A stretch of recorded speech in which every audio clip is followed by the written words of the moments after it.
wabarakatuh. Perkenalkan, nama saya Elhana Rizky Juliani dari kelas 65. Baiklah, di video ini saya akan membahas reformasi birokrasi, reinventing government, dan yang terakhir, good governance. Masuk pada poin pertama, yaitu reformasi birokrasi. Reformasi birokrasi merupakan upaya untuk melakukan pembaharuan, perubahan terhadap sistem penyelenggaraan pemerintah. Salah satunya menyangkut aspek penyelenggaraan pelayanan prima. Reformasi birokrasi juga termasuk ke dalam salah satu untuk tercapainya good governance, terutama menyangkut aspek-aspek organisasi, ketatalaksanaan, dan sumber daya manusia aparatur. Reformasi birokrasi berlatar belakang yang pertama, praktek korupsi, kolusi, dan nepotisme masih terjadi hingga saat ini. Yang kedua, tingkat pelayanan publiknya belum memenuhi apa yang diinginkan masyarakat. Yang ketiga, tingkat efisiensi, efektivitas, dan produktivitas dari birokrasi masih kurang. Yang keempat, tingkat transparansi dan akuntabilitas birokrasi yang masih rendah. Dan yang terakhir, tingkat disiplin dan etos kerja birokratnya yang masih rendah. Dalam Peraturan Presiden Nomor 81 Tahun 2010 tentang Grand Design Reformasi Birokrasi, dituliskan ada beberapa permasalahan dalam reformasi birokrasi. Yang pertama, organisasi. Yang kedua, peraturan perundang-undangan. Yang ketiga, SDM aparatur. Yang keempat, kewenangan. Yang kelima, pelayanan publik. Dan yang terakhir, pola pikir serta budaya kerja. Terdapat beberapa prinsip dalam melaksanakan reformasi birokrasi.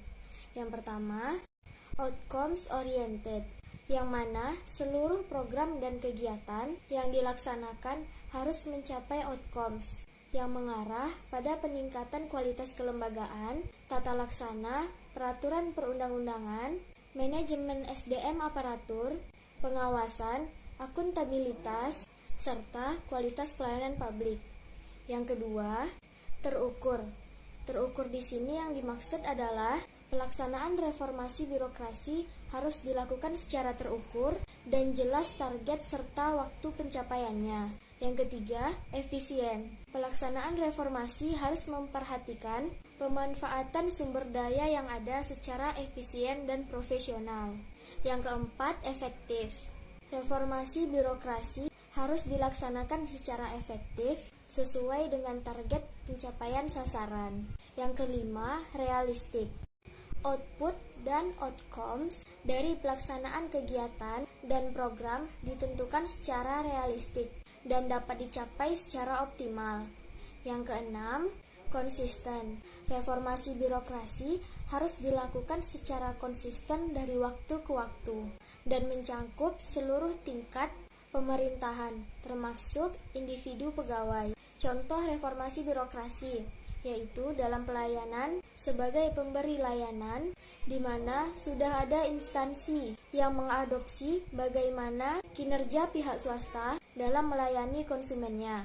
Dan dalam pelayanan ataupun kualitas pelayanan saat ini yang terdampak karena adanya pandemi COVID adalah pelayanan dibagi menjadi dua untuk mempercepat proses kerja, yaitu pelayanan secara online untuk masyarakat yang mengerti dan memahami penggunaannya, dan pelayanan secara langsung.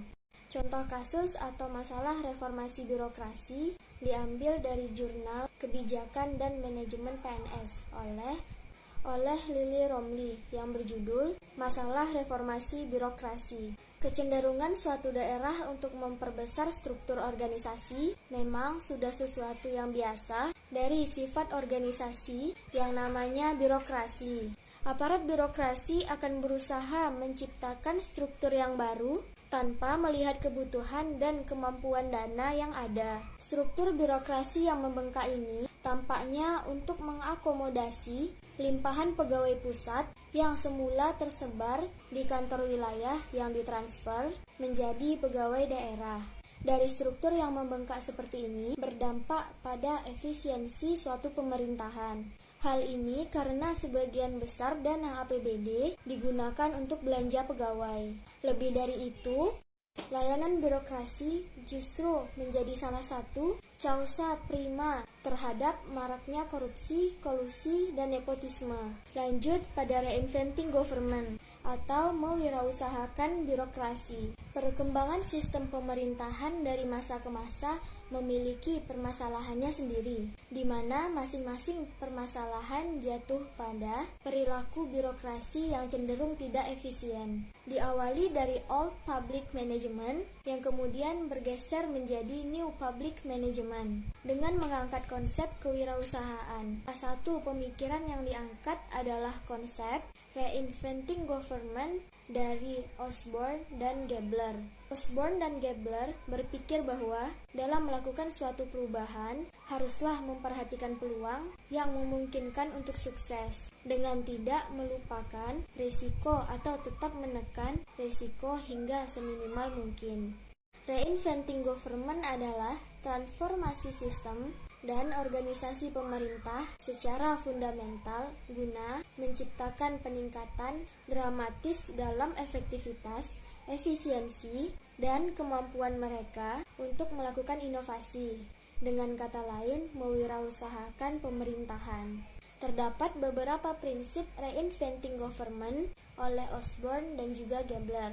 Yang pertama, pemerintahan katalis. Yang kedua, pemerintahan milik rakyat. Yang ketiga, pemerintahan yang kompetitif. Yang keempat, pemerintah digerakkan oleh misi. Yang kelima, pemerintah yang berorientasi pada hasil.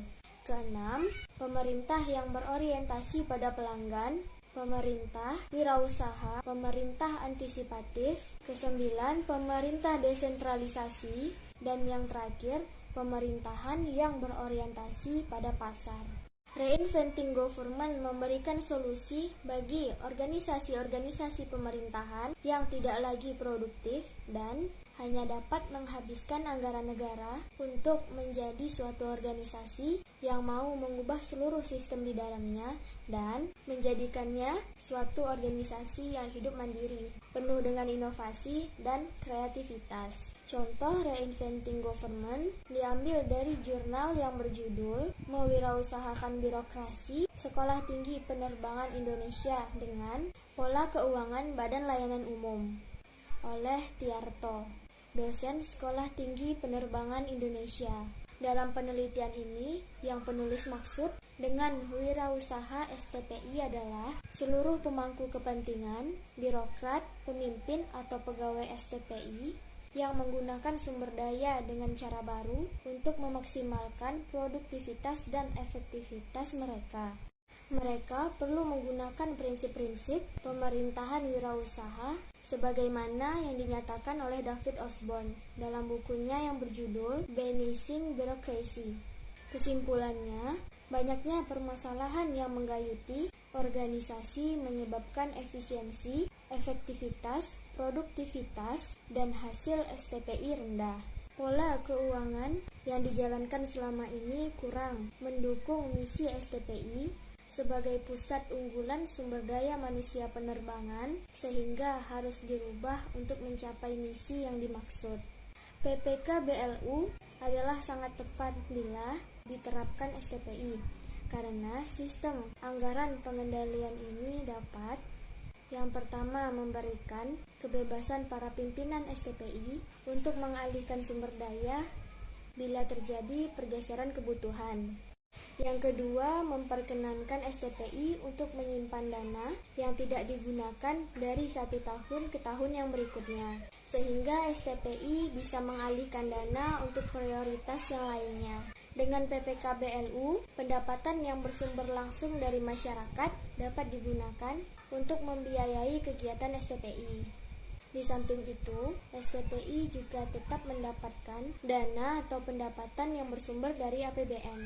Yang kelima, dalam mewirausahakan birokrasi dalam penerapan PPK BLU, beberapa versi simpanan sebagai modal awal STPI, diantaranya andil tabungan dan pendapatan, modal inovasi, dan dana usaha. PPK BLU jelas lebih baik dari pola anggaran pemerintahan. Dan yang ketujuh, produktivitas, efektivitas, dan hasil STPI akan lebih baik dan meningkat, sehingga pada gilirannya kesejahteraan pegawai STPI juga akan lebih baik dan meningkat karena PPKBLU lebih mencerminkan praktek bisnis sehat. Dan pembahasan yang terakhir adalah good governance. Penciptaan good governance dimaksudkan untuk meningkatkan akuntabilitas, responsif, dan transparansi dalam penyelenggaraan pemerintahan dan negara.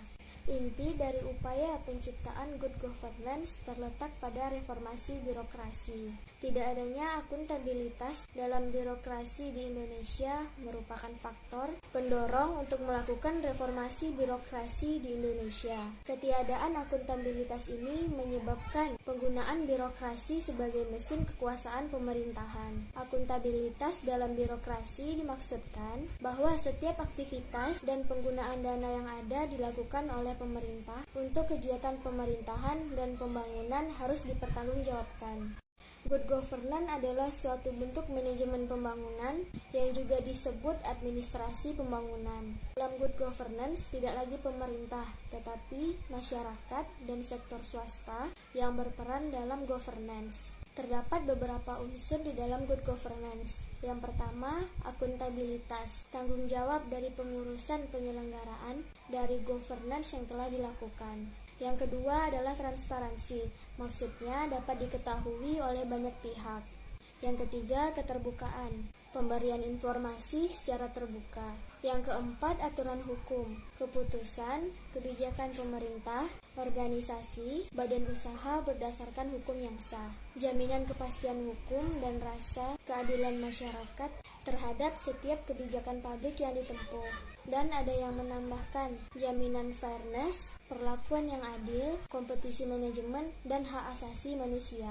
Contoh good governance yang diambil dari jurnal Ade Setiawan, Fakultas Ekonomi dan Bisnis IAIN, Surakarta, yang berjudul Pengelolaan Alokasi Dana Desa dalam Mewujudkan Good Governance. Siklus pengelolaan berdasarkan Undang-Undang Desa meliputi yang pertama, penyiapan rencana, yang kedua, musrenbang yang melibatkan pemerintah desa, BPD, dan kelompok masyarakat. Yang ketiga, penetapan rencana. Yang keempat, penetapan APB desa. Yang kelima, pelaksanaan pembangunan. Yang keenam, pertanggungjawaban. Dan yang ketujuh, pemeliharaan dan pemanfaatan. Good governance bertujuan untuk membawa administrasi publik lebih dekat dengan warga, membuat administrasi publik yang lebih efektif, memastikan pemberantasan korupsi, memastikan partisipasi pemangku kepentingan yang berbeda untuk pemerintahan dengan menyuarakan efektivitas pelaksanaannya, memperkuat demokrasi, menguatkan legitimasi lembaga, dan memastikan bahwa keputusan dan proses yang terbuka dan dimengerti. Di slide selanjutnya, ada keterkaitan reformasi, reinventing government, dan good governance. Keterkaitannya, yang mana reformasi birokrasi memiliki tugas untuk melakukan perubahan yang mendasar dalam sistem penyelenggaraan pemerintah. Lalu berlanjut ke reinventing government jika sudah melakukan perubahan yang artinya mewirausahakan birokrasi dengan maksud untuk mengubah sistemnya menjadi lebih baik lagi. Dan dengan adanya good governance yang mengawasi reformasi birokrasi dan reinventing government untuk dapat menjalankan tugasnya lebih baik lagi secara efektif dan efisien. Jika ketiga struktur tersebut dikelola dengan baik, maka dapat menjadikan pemerintahan yang struktur. Baiklah, sekian penjelasan dari saya. Assalamualaikum warahmatullahi wabarakatuh.